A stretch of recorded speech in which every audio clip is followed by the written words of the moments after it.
ये नैहर से जब जाती है शादी होकर के बेटी ससुराल में, उस समय का ये गाना है। कितना कुछ होता है, लेकिन बेटी को जाने से पहले बहुत दर्द दुख होता है कि अपने माँ का कोरा छोड़ कर जा रही है। बचपन से पोस पाल कर सियान माँ पापा ने करता है लोग, लेकिन जब 17-18 का उम्र होता है, जितना अपना को नहीं लगता है उतना दूसरा किसी को होता है। कब शादी होगा, कब जाएगी, ये सब दुनिया का रीत है, जैसे हर आदमी करता है। उसी पे ये गाना है। सिकिया चिरता प्रभु बेटा भइले, प्रभु बेटा भइले, चल धानी हमारी देश, चल धानी हमारी देश, कैसे में चली प्रभु रौरी देश, प्रभु रौरी देश, आमा मोर बिसरी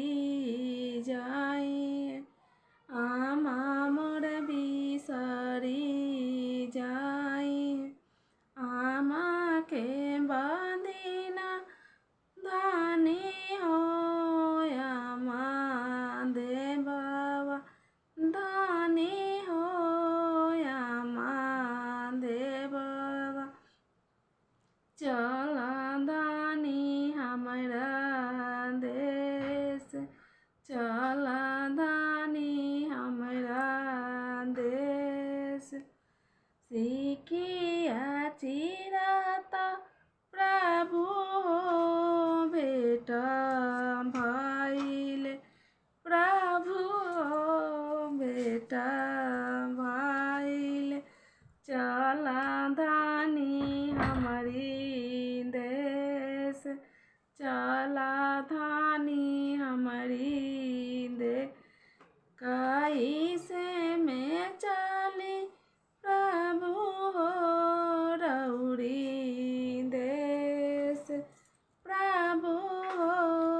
रौरी देश, भाभी मोर बिसरी जाई, भाभी मोर बिसरी जाई, भाभी के बंदिना धानी हो, भाभी देव। माना करो ना उनको चिल्लाने के लिए। धानी हो भाभी देव, चल धानी हमारे देश, चल धानी हमारा देश, सिकिया चिरता प्रभु बेटा भइले, प्रभु बेटा भइले, चल धानी हमारे देश, चल धानी हमारे देश, कैसे में चले प्रभु रौरी देश, प्रभु रौरी देश, बहनी मोर बिसरी जाई, दीदी मोर बिसरी